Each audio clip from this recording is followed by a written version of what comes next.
ร่างกายเพิ่นนี่ก็คืออ่าควันอยู่หน้าผากเนาะโอ้คนมีบุญเด้นี่พี่น้องคนมีบุญเด้นี่เบิ่งนี่ควันอยู่หน้าผากนี่เนาะหูเสียงนะลูกเด้อเนาะสักหน่อยก็เข้าของเฮียนนี่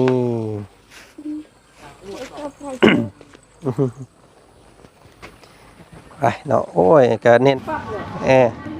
เนาะอารมณ์ดีได้พวกนี้พี่น้องเอ้ยยิ้มตลอดโอ้เฮือนดาวแถวนี้เนาะสะอาดสะอ้างดีนี่เนาะเดินป้อแปนตื่น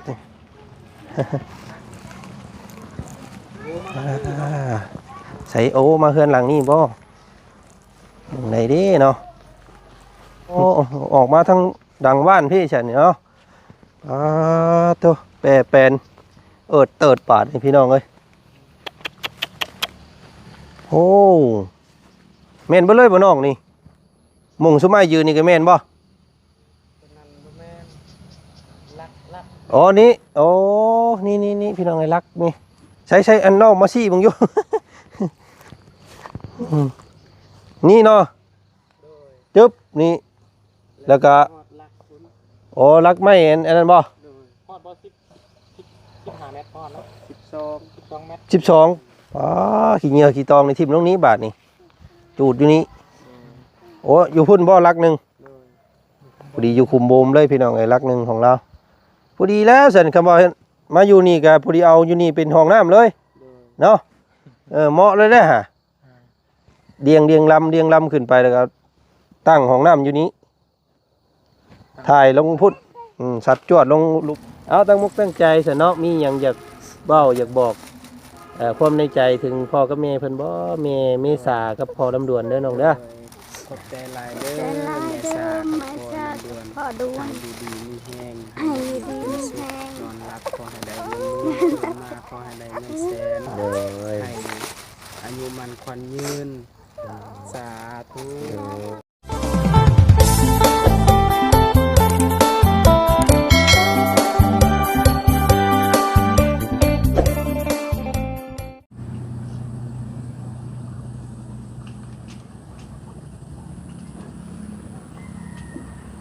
สะพานคำชื่อว่าคำว่าสะพานในพี่น้องไงเนาะหรือว่าขัวเนาะบ้านเฮาเอิ้นขัวไตอยู่ฝั่งไทยเพิ่นเอิ้นสะพานเนาะสะพานลอยสะพานข้ามพี่น้องเอ้ยมันก็ตีความหมายหลายๆอย่างเนาะสะพานบุญสะพานเงินสะพานคำเนาะสะพานบุญก็คือพวกเฮานี่แหละพี่น้องเอ้ยเนาะเป็นสะพานให้เป็นแม่ซื่อเป็นกระบอกเสียงให้เนาะแล้วก็คำว่าสะพานอีกอย่างหนึ่งก็เอาไว้ใต้เนาะเอาไว้ข้ามห้วยข้ามห้องว่าซั่นซะเนาะบ้านเฮาเอิ้นขัวพี่น้องก็บ่งบอกได้หลายอย่างอยู่เนาะคำว่าสะพานก็ได้มื้อนี้ทางบ่าวจันทร์ก็เข้ามาเป็นสะพานบุญให้ทางแม่เมษาพี่น้องกับพ่อดำดวนเด้อว่าซั่นเนาะเพิ่นอยู่ทางฝั่งต่างประเทศได้มอบหมายให้บ่าวจันทร์เป็นสะพานบุญให้เนาะเป็นไม้เป็นมือให้เนาะมอบที่พักที่เช่าว่าซั่นซะพี่น้องเนาะที่ดินให้ครอบครัวนี้น้องอาเจืองกับน้องหั่งพี่น้องเนาะได้มีที่มีดินเป็นของตัวเองเรียบร้อยแล้วว่าซั่นพี่น้องเมื่อวานนี้ทำการซื้อขายเนาะ22 ล้านกีบว่าซั่นพี่น้องโอ้อุ้ยยังนะ ตกใจบ่เจ้าไปจูดแล้วนั่นบ่โอ้ยเนาะหมอน้อยนี่คอยจนสิตกฮอดครัวเมื่อกี้นี่บ้าโอ้เน้นนาดีเราก็ได้พี่น้องเนาะเน้นนาดีเสียงผ้าเสียงฝนตกเมื่อคืนนี้พี่น้องคอยเรากั้นใจน้ำกระตูบน้อยคอยหักเราอยู่ย่านนั้นว่ากระตูบเราปีนไปเมื่อคืนนี้พี่น้องเนาะบ่เป็นยังบ่น้องกระตูบเจ้าบ่เป็นยังเนาะสบายดีเนาะจ้ายังก่อนพลักบ่พลักเบ้ย สิคล้ายๆกับหมอนวินเนอร์พวกนี้พี่น้องไงเนาะลูกบ่าวบุญสารวัตรเพิ่นคล้ายๆกันขาวแบบเดียวกันเลยนะเว้ยโอเคหมอน้อยนี่เพิ่นบ่ค่อยย่านคนเนาะยิ้มใส่กล้องตลอดเป็นแต่แพงพี่น้องเอ้ยจุดเด่นพิเศษของร่างกายเพิ่นนี่ก็คือควันอยู่หน้าผากเนาะโอ้คนมีบุญเด้นี่พี่น้องคนมีบุญเด้นี่เบิ่งนี่ควันอยู่หน้าผากนี่เนาะหูเสียงนะลูกเด้อเนาะสักหน่อยก็เข้าของทำเฮียนโอ้ยเวียกหนักก็คือพ่อกับแม่นี่แหล้วพี่น้องเอ้ยเนาะหาเงินเอ้าเย้ย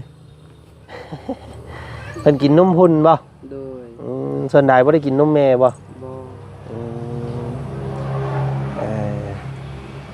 อ้าวพี่น้องค่ะทีมงานชมเฮาเข้ามานี่ก็เพิ่นกินนมพุ่นเลยเนาะกินข้าวกินนมเรียบร้อยมื้อนี้เนาะเป็นนี่ได้เฮือนเจ้าอันน้องห้างบ่ได้ไปบ่เมื่อคืนนี่คือว่าลมแห้งแค่เนาะลมแห้งเน้นนาดีอยู่สักพี่น้องเลยคอยแล้วโอ้ยเผามาเยี่ยมเจ้ากันว่าซั่นเนาะเมื่อคืนนี่มาค่ำก็เลยบ่ได้มาแวะก็เลยขึ้นไปหามุงพักมุงเช้าเลยมาตอนเช้าเอา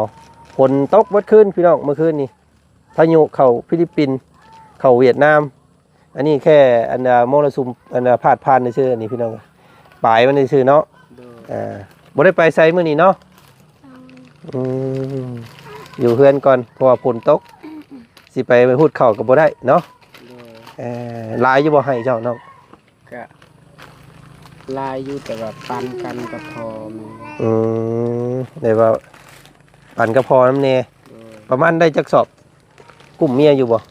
ประมาณได้ละ20 สอบโอ้20 สอบกว้างได้ซะนี่เนาะยังบ่ได้พูดจักดีบ่พูดแล้วคนนึงเอาคอยเฮ็ดไปซั่นเนาะผ้าผลมันซี่มันก็เฮาขึ้นไปเฮาก็ซุ่มเสียงมันเปียกมันเอามาก็พอดีมันเข้ามันเสียซื่อๆเนาะอยู่เฮือนอยู่ซ่านก่อนมื้อนี้พี่น้องเอ้ย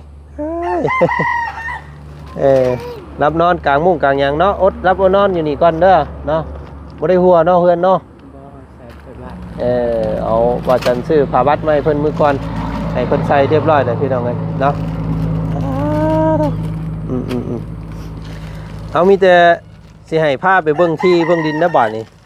เนาะอยู่ไสก็ดินเจ้าอยู่ไกลบ่บ่ไกลปานใดไปพาอุ้มลูกพาอันเมียไปนำไปเนาะไปเบิ่งนํกันอีกรอบนึงบ่จันยังบ่ได้เห็นจักเทื่อได้นี่พี่น้องเอ้ยเนาะเห็นแต่ว่าเสียงเพิ่นลงเมื่อวานนี่ซื้อเรียบร้อยแล้วพี่น้องเอ้ยเนาะใบซื้อขายเก็บไว้ดีๆเด้ออย่าให้มันเสียเด้ไปเนาะไปลูกไปเดี๋ยวพากันไปเบิ่ง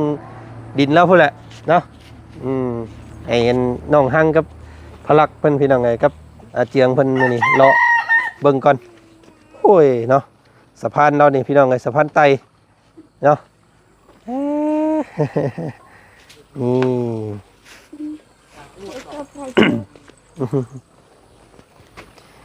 ไปเนาะโอ้ยก็เน้นหน้ากูเก่าอยู่อันนี้ก็ได้พี่น้องแต่ว่ากลางค่ำกลางคืนก็ย่านได้นี่ย่านไม้มันหักสบายดีทั้งซองเบาบุญเพื่อนพี่น้องทางนั้นแล้วสบายดีไปเบิ่งดินแล้วแม่นบ่เคยเห็นดินเพิ่นจักเทื่อค่อยก็คือว่าอยู่บ่ใกล้บ่ไกลว่าซั่นอยู่ใกล้ๆเฮือนน้องปลาบ่าวทางไม้อันเก่าหั่นแหละว่าซั่นพี่น้องเอ้ยเนาะแล้วมันอยู่ไกลเนาะนี่ซื้อเท่าไหร่เนาะ22ว่าซั่น22ล้านแม่นถือว่ามันก็เป็นดินงามนะบ่ได้ปรับบ่ได้แต่งเนาะเอาพากันไปเบิ่งก่อนพี่น้องเอ้ยเนาะก่อนไปหาโกดก่อนโอ้ยลูกอันว่าไปหาผักกูดแล้วแม่เพิ่นบ่อ้ายเนาะเดี๋ยวสิเข้ามาเยี่ยมเด้อตอนเที่ยงเด้อพลักเนาะอารมณ์ดีได้พวกนี้พี่น้องไงยิ้มตลอดโอ้เฮือนเราแถวนี้เนาะสะอาดสะอ้างดีนี่เนาะเดินแป้นเติด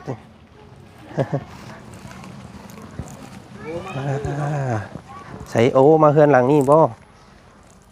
ไหนดิเนาะ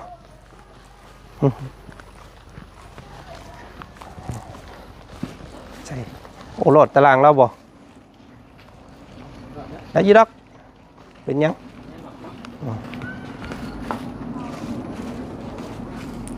โอ้ทางเข่าทางได้จะเฮือนทางเข่าเฮือนเจ้าบานนี่ โอ้ยพี่น้องเอ้ยคออย่างแหบๆเลยโอ้อ๋อเพิ่นให้ออกทางนี้นี่น้องเนาะโอ้ออกมาทางดังบ้านพี่ฉันเนาะตัวแปรเป็นเติดปาดให้พี่น้องเอ้ยโอ้แม่นบ่เลยบ่น้องนี่มุงสมัยยืนนี่ก็แม่นบ่อ๋อนี่โอ้นี่พี่น้องไอ้รักนี่ใช้อันนอกมาซี่บังอยู่ นี่เนาะจึ๊บนี่แล้วก็โอ้รักไม่เห็นอันนั้นบ่ พอดบ่15เมตรพอดเนาะ12เมตร 12ไปนี่ยาวไปพุ่น16 12คูณ16โอ้แต่ว่ามันก็งามเนาะบ่ต้องแปลงหยังเลยอันนั้นยังจะคุมยังจะน้องอันนั้นแม่นบ่ไปย่างวงอยู่ โอ้เขตอันตรายได้เช่นนี้พี่น้องเอ้ยแต่ว่าบ่มีดอกเพิ่นเฮ็ดดินเฮ็ดหัวเฮ็ดสวนหลายปีแล้วเนาะขี้เหงื่อขี้ตองในทิ่มตรงนี้บาดนี่จูดอยู่นี่โอ้อยู่พุ่นบ่ลักหนึงพอดีอยู่คุมโบมเลยพี่น้องเอ้ยลักหนึงของเราพอดีแล้วซั่นคำว่ามาอยู่นี่ก็พอดีเอาอยู่นี่เป็นห้องน้ำเลยเนาะเหมาะเลยเด้อฮะเรียงลำขึ้นไปแล้วก็ตั้งห้องน้ำอยู่นี้ถ่ายลงพุทธสัตว์จวดลงลุมพุ่นเลยเหมาะอยู่ได้ละ สมมติว่ามีห้องน้ำนะพี่น้องเนาะเพียงพี่น้องงาม ขุดเนาะเสียงที่หญ้ากันแล้วต้องปรับอย่างไร แต่ว่าหญ้านี่แหละบาดนี้เนาะหญ้าลายซ้ำพี่น้องเอ้ยคอยทางคอยยังไปได้น้องเด้อ คอยปัดคอยเขี่ยเอานี่แหละพี่น้องเอ้ยกูกล้วยนี่ก็ของเพิ่นบ่เพิ่นให้บักอยู่บ่บาดนี่ ตามและเขาว่าอยากบักเขาบ้าง อยากเอาไว้กินก็ไว้เนาะมันเป็นกกไว้ไปสิเด้อก็บ่วักก็ได้เอาไว้ปลูกหน้าห้องน้ำเลย เฮือนกับปุกกับพุทธเนาะอยากได้บ่เอ้าขนมเอ้า ขอบใจเลย คือน้ำบ่หวานมันได้กินได้อยู่ ขาวลูกเราเนาะพี่น้องไงขาวไปได้แม่เนาะนี่เราจะผิวเหลืองขาวเหลืองขาวไปน้องวินเนอร์เพิ่นรถนี่เบิ่งคนนี่ได้ชุดใหม่เสื้อใหม่จากฝั่งไทยเนาะด้วยเป็นยังไง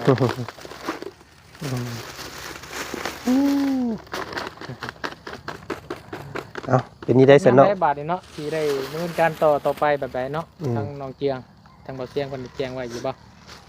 ก็แจ้งอยู่แล้วว่ารักษาตัวนี้ก่อนปัดกวาดทำความสะอาดก่อนเพื่อถามันแห้งเพื่อเนาะตอนนี้มันยังเปียกยังเย็นอยู่แต่ยังหักษายากแน่มีแต่เอาเสียมจอกเสียมจกกันแล้วถากแล้วเอายุ่นมาพี่เบิดเลยตอนมันแห้งเลยจังพากันจูดมักอยู่ว่าจะอยู่นี่มักอยู่มักอะไรเนาะอยู่บ้านใกล้บ้านตัวเองอีกเนาะใกล้พี่ใกล้น้องใกล้แถวนี้อีกพี่น้องบ่ต้องไปอยู่ไกลเนาะแปลงเนาะส่วนน้องอ้อนเนาะส่วนน้องออนบ่อันว่าตัวคุมอันนั้นไว้น่ะเนาะโอ้ถือว่าโชคดีของเราอยู่พี่น้องเลยได้ที่งามแล้วก็บ่ห่างไกลจากทางเนาะทางนี่เพิ่นให้ออกพุ่นบ่มุงใดแล้วเนาะตัดซึ่งตัวนี้โอ้เฮมุงเสาแล้วไปนี่บ่อ๋อพอดีเฮอันข้างเฮือนเราหั่นได้อยู่เนาะใครอยู่สักพี่น้องเลยเนาะเอาสำคัญมายืนเฮี้ยงกันแน่พี่น้องกันยืนใกล้กันแน่เนาะว่าจันทร์สิบอกซื้อบอกเสียงแม่พ่อใจดีเพิ่นก่อน พี่น้องเลยที่สมทบซื้อดินซื้อดอนให้เจ้านี่แหละเนาะ โดย ฟังสื่อฟังเสียงเพิ่นเด้อเพิ่นชื่อแม่เมษาเนาะกับพ่อน้ำดวน โดย เพิ่นก็เป็นคนลาวเฮานี่แหละแต่ว่าเพิ่นไปอยู่ฝั่งต่างประเทศเนาะเพิ่นก็เคยซอยหลายครอบครัวผ่านมาบ่ว่าสิเป็นทั้งน้องเอ็ดก็มีน้องปลาก็มีพี่น้องเลยเนาะแต่ก่อนพุ่นรอบนี้เพิ่นซอยเจ้า6ล้านกีบเนาะ โดย ซอยสมทบงบในชื่อมื้อวานนี่แหละพี่น้องเลยเนาะ โดย มีผู้ใดเนี่ยมาเป็นสักขีพยานมื้อวาน มีแต่น้องชอน อ่า และการลูกผู้เจ้าของดิน แล้วก็อันพวกอ้ายและหมู่พวกอ้ายมีไผเนี่ย ก็มีเบาเพิ่งแล้วก็เบาเสียงเบาบุญ โอ้ขอบุญมันปลาเนาะได้แล้วหันก็ได้พี่น้องเลยเพราะว่าหลายครูหลายคนว่าโอ้ยคือบ่ขึ้นเป็นสักขีพยานให้เราหลายๆคนแน่ว่าซั่นได้แล้วสำนั้นก็เนาะให้3คนเป็นสักขีพยานเพิ่นบ่ให้เกิน3คนขึ้นไปว่าซั่นซะเนาะเอาตั้งมุกตั้งใจซะเนาะมีหยังอยากเว้าอยากบอกความในใจถึงพ่อกับแม่เพิ่นบ่แม่เมษากับพ่อลำดวนเด้อน้องเด้อ ขอบใจหลายเด้อ ใจลาย แม่ เดิ สาม แม่ พ่อ ชา เดือน พ่อดว ให้ ง ดีๆมีแห้ง ให้ดีมีแหง นอนรับขอให้ได้เงินหมื่นมาขอให้ได้เงินแสน เด้อ ให้อายุมันควันยืนสาธุ เนาะเอาพี่น้องไงเนาะขอให้ได้เฮือนได้ซ่านต่อไปเนาะปรับแปลงเอาอย่างบ่ได้เฮือนบ่ได้ซ่านก็ได้ที่ได้ดินอยู่นี่ก็สำคัญเลยพี่น้องเอ้ยเนาะเฮาปลุกกระตุกน้อยๆมาอยู่ก็ได้เนาะบ่ต้องญาติบ่ต้องยิงไผอยู่บ่ต้องย่านผู้ใดมาขับมาไล่เป็นกรรมสิทธิ์ของชุมเจ้าทั้ง3คนเลยเนาะมีแต่อยากย้ำว่าดินเนี่ยบ่มีสิทธิ์ขายเด้อเนาะเพิ่นซื้อให้อยู่ตราบนานเท่านั้นชุมเจ้าเบิดไปแล้วกะลูกเนาะลูกเบิดไปแล้วกะล้านเบ็ดอยู่แบบสร้างซาอยู่แบบว่าแบบยังเพื่นเดินพี่น้องเลยเนาะรุ่นลูกสู่ลูกเนาะเนาะให้ถือให้ต้องกันสร้างซาบ้าน ดินมูลดินมั่ง แมน ขายก็ได้ให้ลูกให้ร้านอยู่ แมน ห่างเบิดคุณจะเอาไปกับสุรสุลูกสุร้านก็ได้เนาะ อยู่สายอยู่ เป็นดิ สาน มูลแรกได้เนาะสมิธบอเลยเนาะ มันโมเมนต์ดินมันโมเมนต์ดินนั่นว่าอย่างเงี้ยมันโมเมนต์ดินสมศักดิ์เลยพี่น้องเลยเป็นดินเพิ่นสร้างให้เนาะเป็นดินพ่อใหญ่ใจดีเพิ่นซื้อให้เพิ่นระบุมาว่าให้อยากให้ชุบเจ้าอยู่กันตราบนิรันดรพุ่นแหละเนาะดุนอยู่เฮ็ดกินพุ่นแหละพี่น้องเลยเนาะดุนลูกสู่ลูกก็ซั่นซะ เด้อดีใจนำเนาะ พาลักกันแล้วพี่น้องผู้ชายคิดพาลูกไผ่มาเลี้ยง ดีเลยนี่เนาะพอดีเลยนี่พี่น้องเลยจะเอาอีกอยู่บ่ลูกเอาอีกบ่ฮะ บ่ได้กินยายังบ่ให้ลูกใหญ่ก่อนทำเสียเอาอีกก็ให้เพิ่นพูดแล้วเนาะให้เพิ่นใหญ่เพิ่นเติบโตกล้าเอาน้องได้ก่อนเด้อบ่ให้เอาติดกันพี่น้องมันยากมันสิเฮ็ดให้ซุมเจ้าไปเฮ็ดเวียกเฮ็ดงานยากนั่นแหละแต่แห้งได้หมดหน่อยเนาะคนก็หลายใช่มั้ยพี่น้องเอ้ยคนเต็มหลังพี่แล้วก็อารมณ์ดีบ่ค่อยงอแงเนาะอันนี้อยากนอนแล้วเบิ่งนี่เนาะเบิ่งคนอยากนอนเนี่ยเบิ่งนี่อยากนอน เดี๋ยวนี้คำอยากนอนเนาะตาเสื่อยเขาเลยเอาแล้วบาดนี่ไปแล้วพี่น้องเอ้ยไปเสร็จพาลูกกันพาลูกมานอนไปน้องห้างเอาสบายดีใจน้ำเด้อดีใจน้ำเนาะได้ลูกผู้หูได้เลี้ยงพี่น้องเพื่อได้เมียผู้งามเพิ่นว่าเนาะดีใจน้ำแหละได้ดินกับดินงามพี่น้องไงดินแบบว่าบ่ต้องคูนเนาะมีแต่ให้มันแห้งซะก่อนน้องเด้อจังมาถางเนี่ยมันเปียกนี่มันกว้างอยู่มีแต่หาเสาเป็นไม้แกนผุนมาพังไว้เด้อเสาใหญ่ๆเสาซ้ำต้นไม้นี่เนาะมาพังมันจังบ่มีไผยับไผใหญ่ได้เนาะลักๆแท้ก็อยู่พุ่นแล้วพี่น้องคำคักแท้ก็เอาเสาดินพุ่นแล้วเนาะมาพังไว้เอา เนาะดีใจนำครอบครัวของน้องเพิ่นมีมื้อนี้แล้วพี่น้องเอ้ยเนาะมีที่มีดินเป็นของตัวเองเนาะไปบ่ได้เมื่อส่งเขาเทือนเด้อระเบาสิออกเฮือนทั้งนี้เลยพี่น้องเอ้ยทั้งเฮือนน้องสอนเลย เอ้ยเนาะงามเนาะที่ดินของเราโอ้คักพี่น้องเอ้ยทางนี่เพิ่นว่าสิให้ผ่านมานี้เนาะแหะกับเพื่อนนี้ว่าซั่นบ่ยากว่าซั่นทางเข้าทางออกเนาะได้ตกลงกันครับเจ้าของดินเพิ่นเรียบร้อยแล้วเนาะเจ้าของดินเพิ่นก็ใจดีพี่น้องเอ้ยเนาะเว้าง่ายแบ่งดินแบ่งดอนให้ก็นี่แหละพี่น้องเมืองพื้นผู้ไกลเนาะเฮือนไกลเฮือนเคียงภายภาคหน้าก็เพิ่งพาอาศัยกันเนาะก็หลายคนก็รีพี่น้องหลายพีเปลืองไกลว่าซั่นซะเนาะเอาเนาะมีแต่ว่ารุ่นเบิ่งบาทนี้พี่น้องเอ้ยสิมีข่าวดีเพิ่มเติมเรื่องเฮือนเรื่องซ่านบ่สิมีอีหยังเข้ามาเพิ่มเติมอีกบ่ก็ขึ้นอยู่กับผู้ใหญ่ใจดี FC ทุกท่านเนาะนี่แหละพี่น้องเอ้ยอันนี้ก็เฮือนหลังนี้ก็เป็นกรรมสิทธิ์ของทางบ่าวทองไม้กับเมียใหม่เป็นยังไงเนาะโอ้สะอาดเนาะเฮือนเดินบ้านเพิ่นคักอีหลีทางตู้พ่อเพิ่นปัดกวดตลอดได้พี่น้องเอ้ยเนาะบ่ได้ให้หกโอ้คักเนาะเกลี้ยงไกวสะอาดแขกอื่นแท้ไกลมาเยี่ยมก็ดีใจสะอาดดีพี่น้องเอ้ย